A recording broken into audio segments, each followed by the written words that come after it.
C'est dans la nuit que le cessez-le-feu a été arraché après 10 heures de négociations marathon.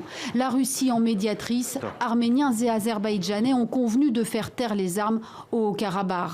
Depuis près de 2 semaines, le conflit autour de cette région séparatiste a fait officiellement plus de 400 morts.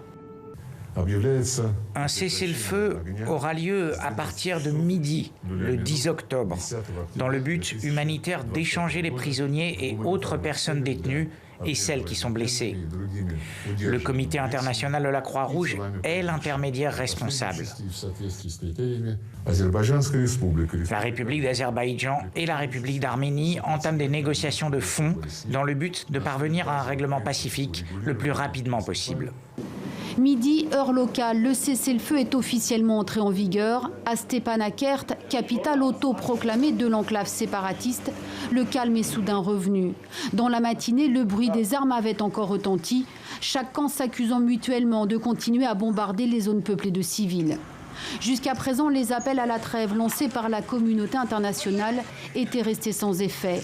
L'Azerbaïdjan s'était dit déterminé à reconquérir le Haut-Karabakh par les armes. Dans un discours télévisé, le président Ilham Aliyev prévenait même « Nous retournerons de toute façon sur nos terres ». Le conflit a contraint des milliers de familles à fuir. Ici, à Barda, ville azerbaïdjanaise, ces déplacés ont trouvé refuge dans ce collège. Leur maison se situe dans la zone de combat. Il y avait des tirs près de notre village. Ça nous faisait peur. Ici, nous avons moins peur. De l'autre côté de la frontière, même désolation, des familles du Haut-Karabakh ont trouvé refuge dans un petit village. Eux sont arméniens.